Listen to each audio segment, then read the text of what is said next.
Liebe Netzgemeinde, liebe Freunde der kultivierten Dilettanz und der Schlüpfrigkeit des Seins. Es ist soweit. Meine Podcast-Reihe geht an den Start, tatsächlich. Und zwar mit der Reihe Corona Calls, bei der ich Leute angerufen habe und mit ihnen ein schönes Gespräch geführt habe, an dem ich euch alle teilhaben lassen möchte. Und die Premiere ist gleichzeitig eine doppelte Ausnahme. Es ist nämlich in Englisch und eine doppelte Extended Directors Cut Version. Und zwar deswegen, weil meine Gesprächspartnerin sehr, sehr viel wunderschöne und tolle Dinge von sich gegeben hat und es ein sehr, sehr emotionales Gespräch war. Sie obendrein entzückend anzusehen ist, besonders ihr Lachen. Und ich einfach nicht das Herz hatte, so viel rauszuschneiden. Ich hoffe, ihr kommt damit klar. Also Folge 1, Extended Directors Cut Version Teil 1 mit Yolanda Charles. In diesem Sinne viel Spaß.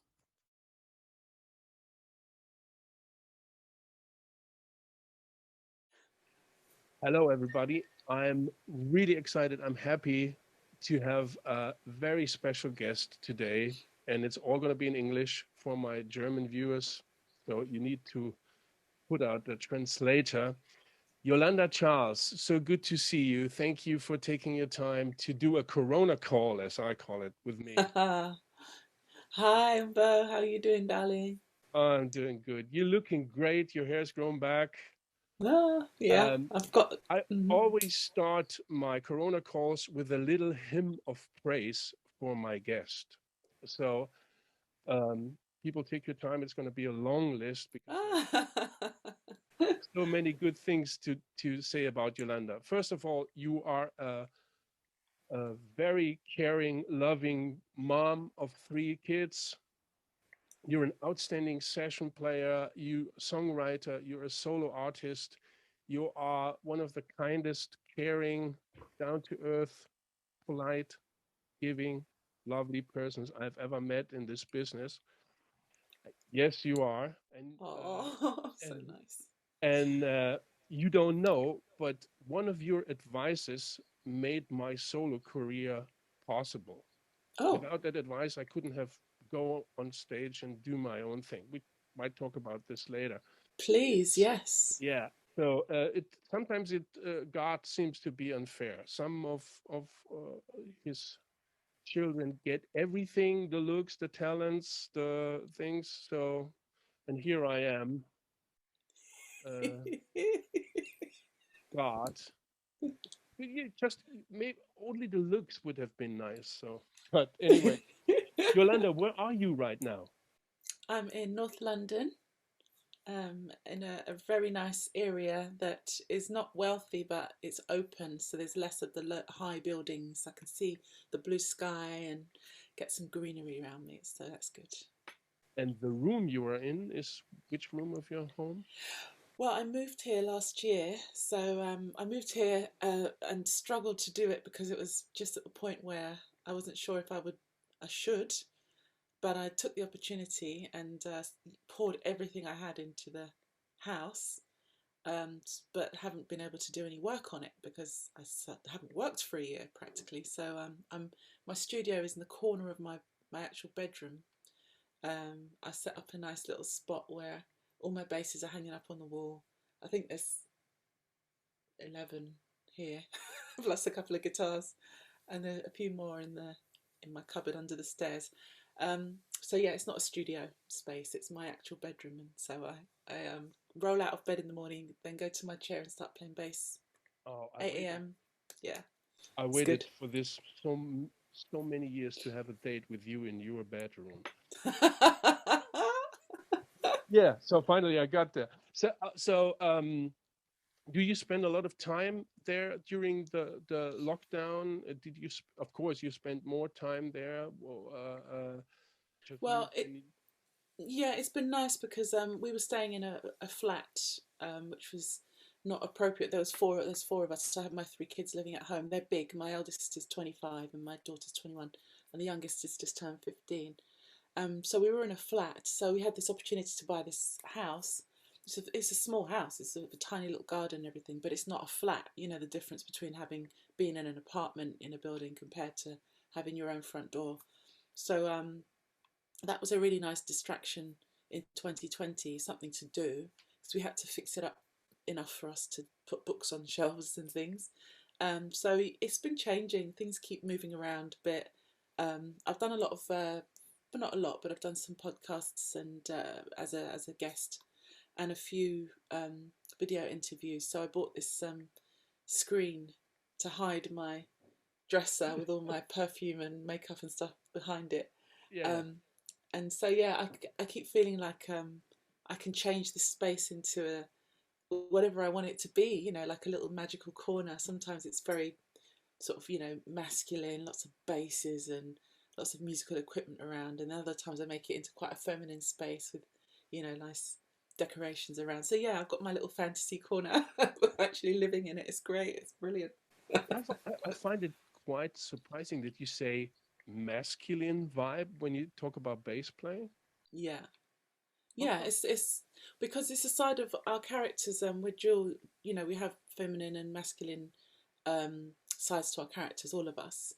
And I get in touch more with my masculine side of my character for the level of what's perceived as masculine anyway, which is the sort of approach of not really over analyzing what I'm doing, just being in the actual tunnel vision mode, which I find those tendencies more in males, of the ability to shut everything else out and focus in on one thing at a time.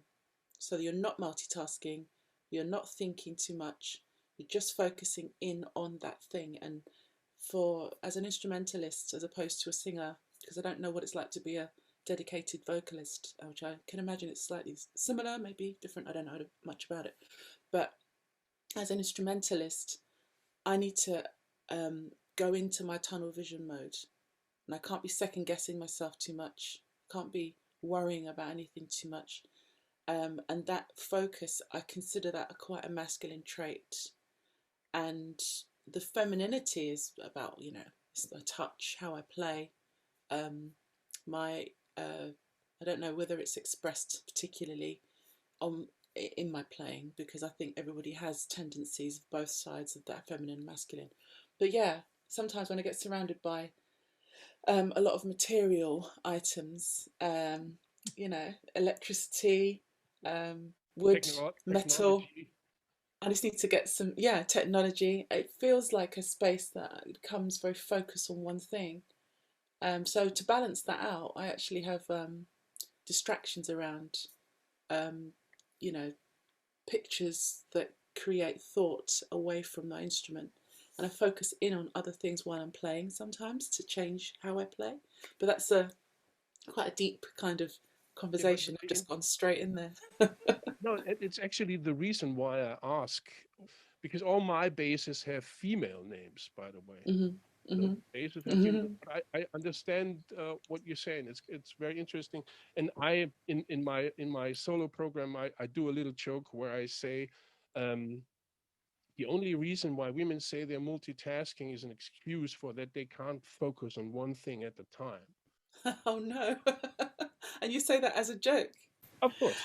Well, see, the thing is, I think that any person that is really good at a thing, so, you know, when we say multitasking, men multitask, you know, but just not in the way that it's described when you attach this term to females. But we all multitask. When we drive a car, we're multitasking.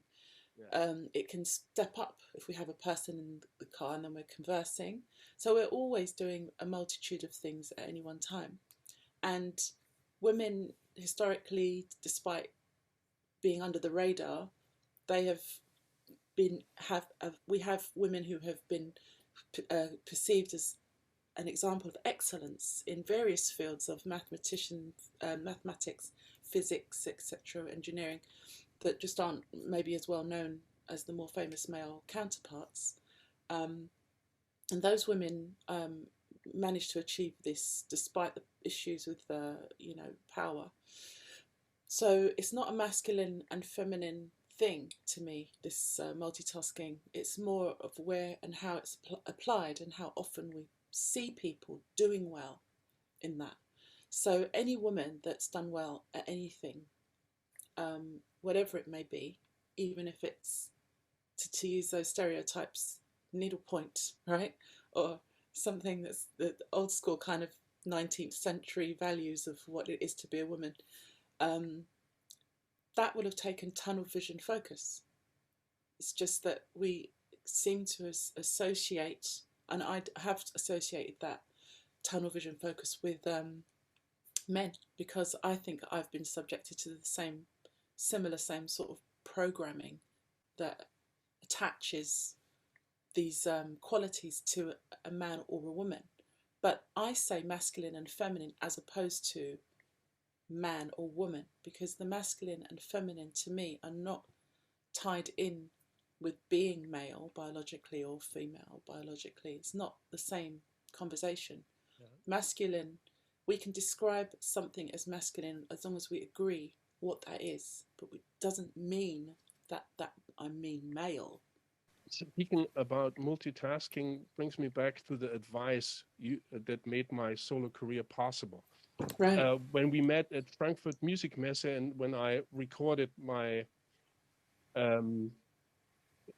solo album, my first solo album, I never really kind of doubted that it would be necessary to go on the road or to do gigs because my natural talent, vocal range of a minor third might not be attractive enough.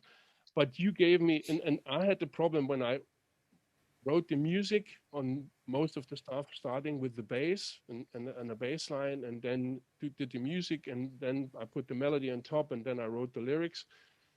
And I found out, these bass lines and me singing at the same time doesn't really work. And you gave me a very simple but very effective advice. You said you need to learn the melody on its own until you know it by heart, and then you need the bass line separately, learn it by heart, and then put it bit by bit together.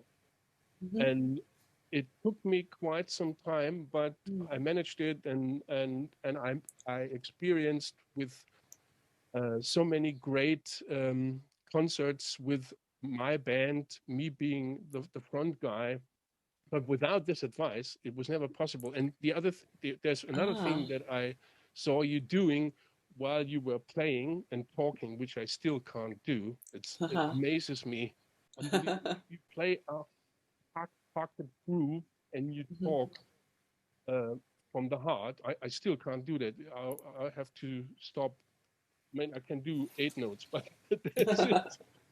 And but when you do this one thing where you play a riff and you count every 16 note, oh my God, I'm still working on that. So thank you very much for that advice. It helped me a lot. Brings us to your music career. I mean, you've played with the who is who of the so-called pop stars. You played with Robbie Williams, Mick Jagger, Eric Clapton, B.B. King, Paul Weller, Jimmy Somerville. And I found out that you played on one of my favorite records back in the days, Raw Stylus. Ah, yeah, you know that. Excellent. Okay. I have the record, and I thought this band's gonna take off because it was so funky, it was so groovy, it was so fresh. What happened to the band? Were you an official band member? I was for a time, and we did only one release with me, which is we did a cover of Bill Withers' "Use Me," and then there was another couple of tunes on there. I think maybe we did an original as well on like a kind of B-side, or if you like, but it was a CD. So they were a band before I got together, but they were almost like a studio band. So they had a songwriter and an engineer, stroke programmer, producer, and the two of them then had a singer called Debbie for French, and she the three of them would do PAs, personal appearances, as a trio, not with a band. And then I'm not sure about their actual timeline, but then they actually went for a live band. At that point, I became part of the band. There was no contract signed or anything like that, but we were songwriting together and hanging out together and rehearsing together, and a little bit of touring in Germany, of all places, which was just the best time in a lot of ways for me. And so then, timely, Paul Weller's invitation to play with him came up, and I was in Roll Stylus, but I was also in another band called Urban Species as well. And I just dropped out of all of it and decided to go for session work instead of being in an actual band with friends. I just decided I wanted the no responsibility, just turn up, play, get paid, go home. That's what I wanted. When you talk about band issues, it brings me to one question, because I have the theory that bass players are in bands according to their musical function. They are kind of the psychiatrists in bands. Bass players. Yeah. They have to they're in the middle of the rhythm and the harmony, and it's like with the mentality. So you have to listen to the complaints of the guitar player and the unsatisfied drummer, and who hates the backing vocalist and blah blah blah. God. So we are always kind of in the middle, and we always try to pull things together till up to the point where we go, I have enough of this, and I do my own thing. That's why bass players keep leaving bands, right? Is that what it is? Because it's always the bass players that that leave bands, and I'm just wondering if it is because we have enough of the being the what would we say, like the counselor or we have enough of the role. Yeah. Was that one reason why you did your own project? That was because when I was young, before I even really was playing much bass for anyone else, I mean, I started learning at around 15. I used to just write melodies. Things used to come, and I'd always play bass and work the vocal with the bass, not together at the same time. But I had these melodies that needed to be expressed somehow.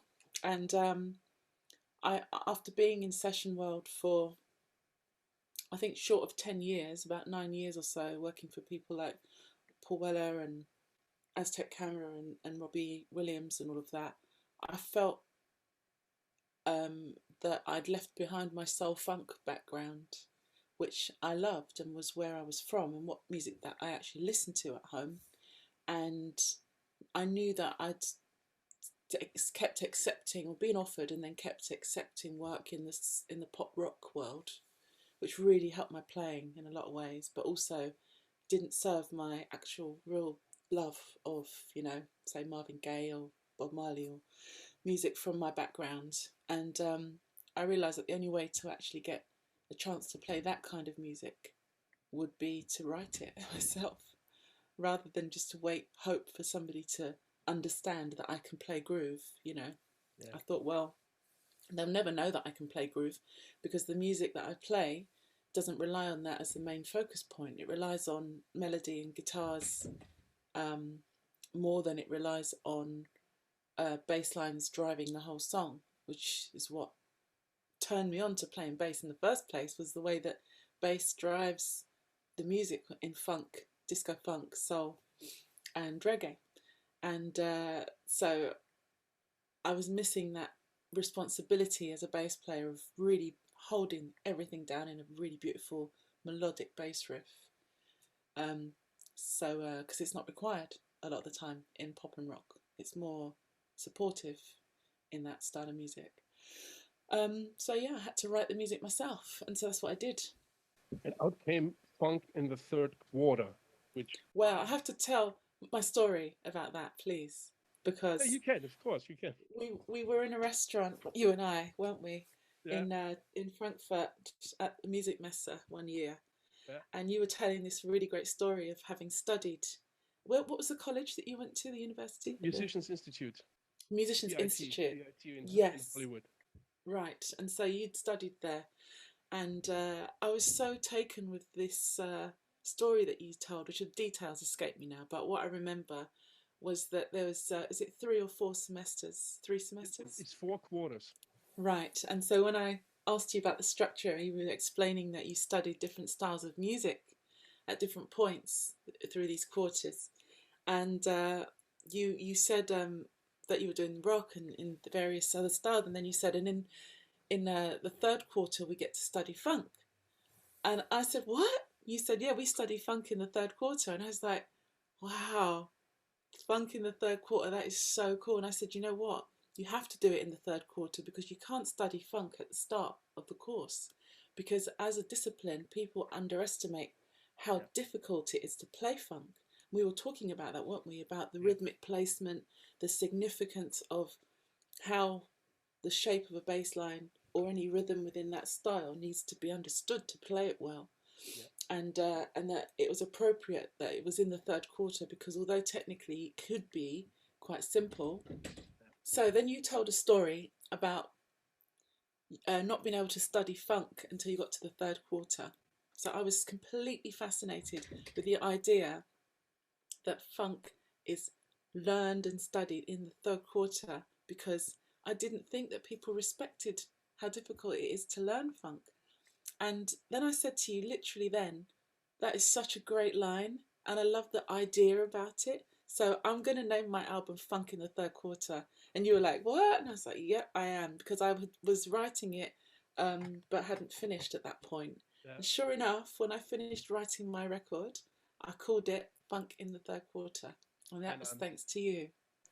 You're welcome. I'm really proud of that. I had a really amazing time, and I want to mention one person, my teacher. He was actually the head of keyboard department, Cat Gray. He played with Prince. He played with Sheila E. and Earth, Wind and Fire people and stuff. And he was an amazing funky keyboard player. And I was haunting him down because I wanted to have private lessons. I listened to every word he said. He threw me out of keyboard classes because he knew basically get the fuck out here. But I wouldn't stop. So one day he said to me, "You want to have private lessons with me? Come Monday, 11, room number 150. I don't know." Mm-hmm. So I showed up with my bass. He put on the drum machine. He played the Hammond organ and he said, "That's the bass line." Soul Power by Mason. Yeah, man, we know it. Yeah. To play that one bar. Then I played there and I stood there with my jazz bass. He said, "Don't speed up, don't slow down," even though it's for half an hour. Just beautiful. One bar. Then I played and he jammed on the Hammond. I had goosebumps and I thought, I'm killing it. And he would still say, "Don't speed up, don't slow down, take it even, get in the groove." So after half an hour, I said, "So you like my private lesson?" I said, "Sure." So then come back next week. So I learned a lot from what you were saying. The simplicity is one thing, but to make all these notes work in a funk context, that takes the third quarter. It takes you to the third quarter. Ready for it. So I would just want to add actually about a bass line like that, right? Is just for bass players, there's a reason why bass and drums have this kind of relationship. And it isn't just because of, obviously there's the placement, the bridge, bass is that bridge between the rhythm and the harmony by doing both. But when we really think about that, the rhythm and the harmony, let's just put the harmony aside for a moment and attune ourselves to the drums, right? As a bass player, if you want to lock in with the drummer,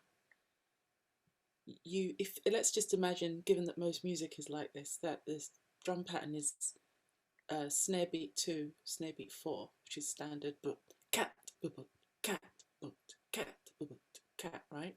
And you're playing dun dun dun dun dun dun dun dun, right? I'd say Soul Power or something. If you hear in your bass line the drum pattern mentally, there doesn't need to be a drummer. Boom boom cap boom boom cap boom boom boom cap boom boom cap boom dun dun dun cap dun dun cap You won't speed up and you won't slow down.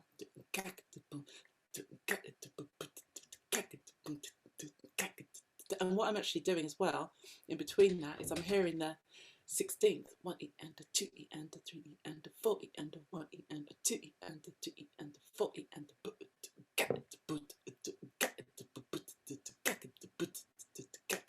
and if you do that in your bass line without playing all the extra notes, unless you want to, your bass line doesn't speed up and doesn't slow down. Because that is getting into the pocket. To get into the pocket is to hear the beat divisions, but also hear the feeling, which is the dynamics. The dynamics give the feeling. So, in other words, a snare is on beat 2 is a punctuation. It's therefore it's a louder beat. So it's therefore more dynamically present. So you think to yourself, or you feel to yourself, that snare beat on 2 is a hook. It's an anchor. If you're in a big sea of groove, you've got a life buoy there, buoy, whatever it's called, and you just hold on to it every time. You're in the sea, and then you grab onto the lifeboat, and grab onto it each time. And by doing that, you don't drown in the speeding up and slowing down hell, you know. And that's how I play bass. Basically, I'm thinking drums when I play bass. The harmony's there, but I'm working on that, or usually. The next very interesting gig you have is Hans Zimmer. I mean, unfortunately, you invited me to a gig in Frankfurt and I couldn't come. So I need to ask you, as a musician, this seems to be a very unique gig. I mean, Hans Zimmer, he's known for his composition of movie scores and stuff like this. Is it the whole range from orchestral themes to pop songs? I mean, what do you get when you go to a Hans? Is it just orchestral, or is it like a rock gig? Well, there are 2 setups. There's the world of Hans Zimmer, which there's an electric band in there. Hans doesn't tour with that. The other main band that began in 2014 is Hans Zimmer Live. And Hans Zimmer Live is the one that Hans goes on tour with and performs every night on stage. That also has an electric band, but it's not oriented around soloists. It's more oriented around, closer to, I suppose, in some ways, no, not closer to, sorry. It's the original soundtracks, but with added, actually, bass guitar, which is often not on the actual soundtracks themselves, and electric guitar from Guthrie Govan, again, not on the soundtracks. Sometimes I'll find myself doubling up the lower register instruments, like trombones, tubas, and some cello lines. I'll be doubling up some of that. Guitar will double up a lot of the cello and sometimes the melodies as well. That is a smaller orchestra with a choir, and then the electric band is, I think it's a 20-piece band at the front, which incorporates cello, 3 violins, I think, and multitude of tuned percussion, and then an electric band, bass, drums, guitar, keyboards. And then behind us is then an orchestra, which is probably about 40 plus, maybe a little more. And then again behind that some choir. So it's very mixed. The role for bass. It's a huge production. But yeah, it's massive. It's a beautiful setup. Musically, it's incredible. To be in amongst all of the sound, but I don't get the experience that the audience has because I can't have that mix in my ears. It's too intense and too dense. There's too many instruments to hear in your ears. I'm really disappointed I didn't see that show, so hopefully it's gonna come back some year soon. When you came visit us, you talked about a situation, it's a musical thing now again, when you were playing with Robbie Williams in a huge arena, and he, out of the blue, featured you and said, this is my bass player, Yolanda Charles. And it was off the usual kind of thing. And you and I remembered it till today. You said in this moment when he did that, you felt the energy of these 100,000 people who were all of a sudden staring and focusing on you, and you physically felt the energy of this moment. Mm, Could you describe this one more time? Because I think it's really it also, and because you said, imagine it was me for just a moment having this attention, but mm, he as a pop star has this 24/7. So mm, first-hand information of how energy works. mm. Yeah, it's interesting actually because even when I would have told you that story, I've since changed, you know, Yeah. and yeah, so it's other elements to it now, but back then that would have been 2001, 2002, and I had really bad anxiety as a musician then, and I used to drink too much alcohol, to go on stage, um, to cope. I didn't do anything else. I didn't take any other type of drug. But I can say that now because I wouldn't have said this to you before because I didn't know. And I stopped drinking last year in February. Um, I had a drink on my 50th birthday in December, and I had another drink on New Year's Eve, and that's it. Really, I don't drink alcohol now. It's been over a year now that I don't really drink at all. Um, but so that's given me a perspective on what alcohol did for me, which was it suppressed my anxiety. So when I told you that story about being on stage and suddenly having the attention of everybody, it was partly my response was partly from a terrified place of fear, and I didn't want people to look at me because when we're as instrumentalists, we play our instrument because we love it, but not always because we want to be looked at playing it. The being watched as a performer is not necessarily every musician's desire. Some people just want to play an instrument, and some people just get good at it and get invited to do things. And before you know it, they find 20 people looking at them and 50 people looking at them. And when I was young, that was a source of pain for me to be looked at. But I wanted to play and I wanted to do gigs because I like playing with musicians and I like the feeling, but I didn't want anyone to really notice me. So being a sideman, as they call it, a musician who plays behind an artist, is perfect, because back then. And I did experience, because I, played with all these artists and was always a side kind of person, a supportive musician.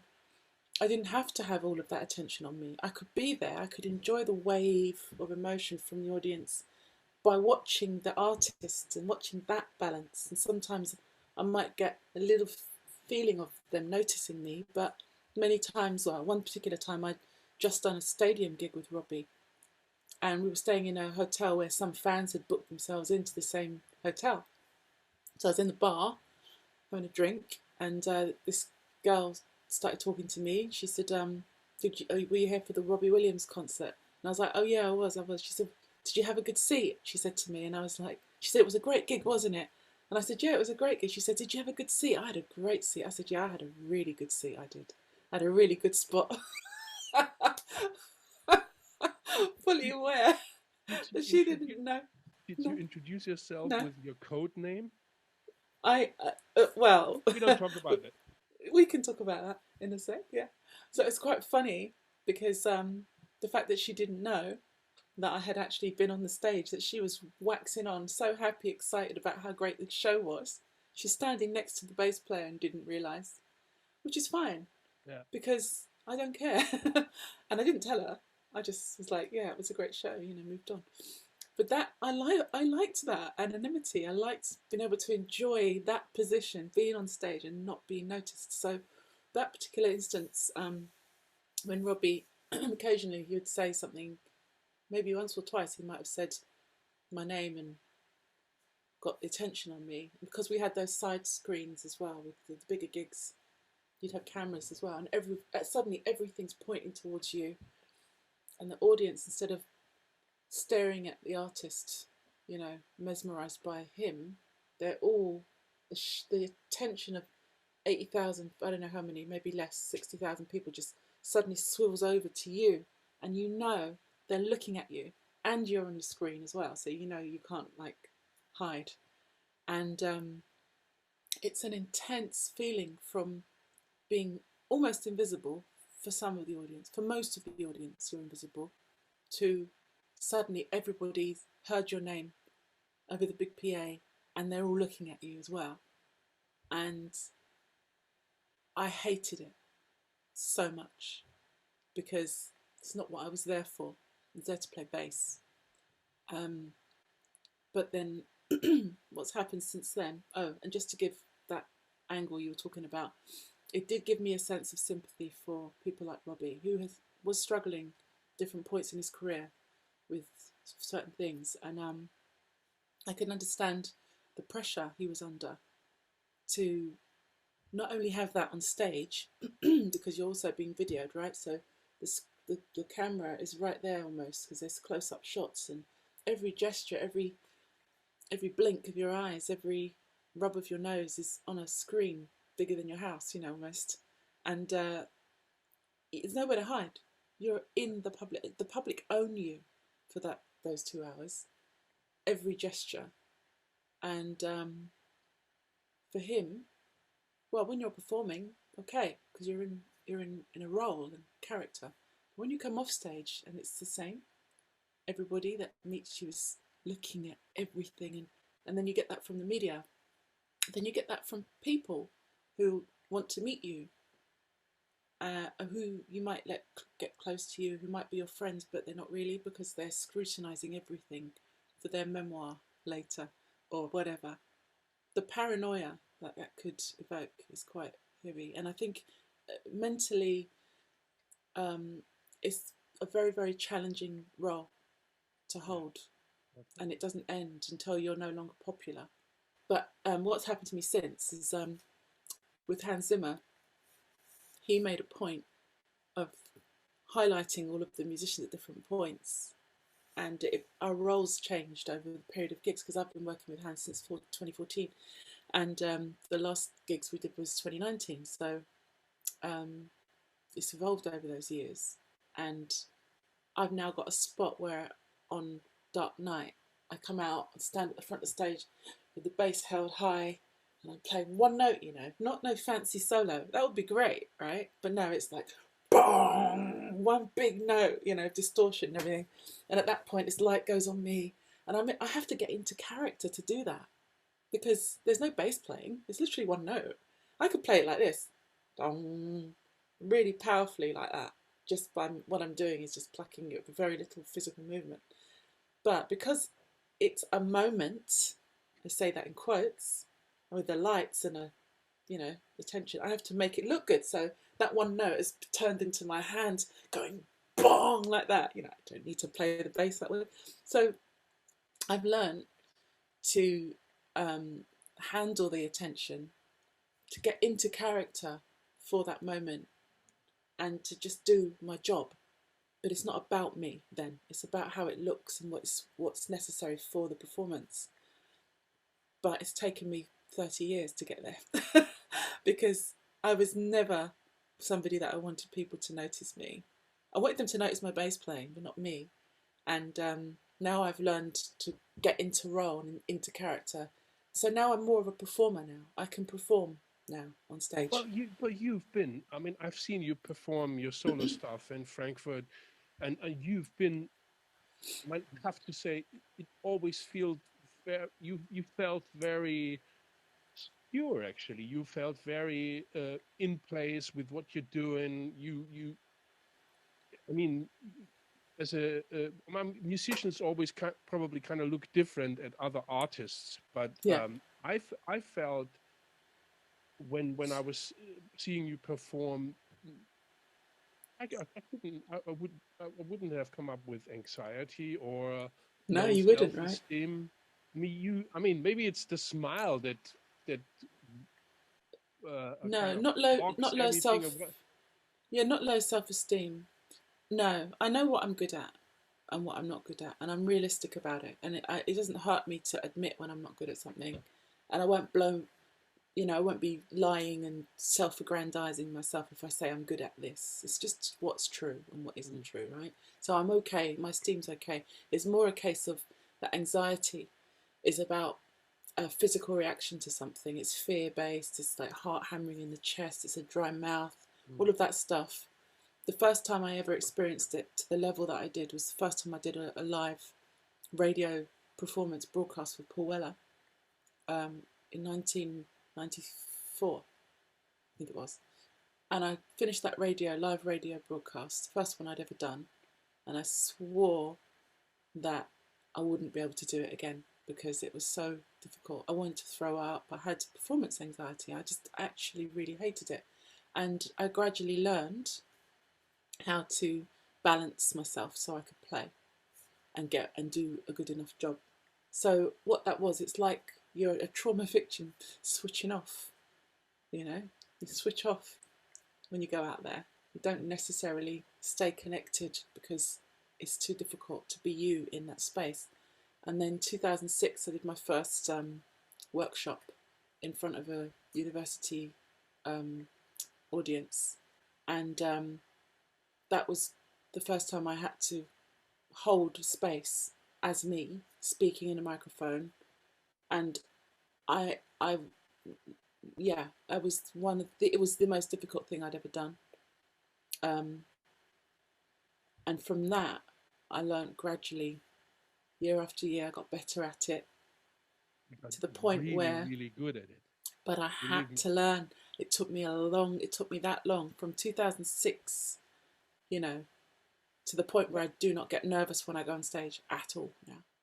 So, das war Teil 1. Ich hoffe, ihr seid alle noch am Start. Der Extended Version meines Corona Calls mit Yolanda Charles. Ich hoffe, es hat euch gefallen und ihr könnt es kaum erwarten, den zweiten Teil zu sehen und zu hören. Deswegen abonniert den Kanal, läutet die kleine Glocke, damit ihr wisst, wann online ist. Es wird noch mehrere Rubriken geben in Zukunft. Hinterlasst einen Kommentar und bleibt wachsam und gesund. Bis zum nächsten Mal.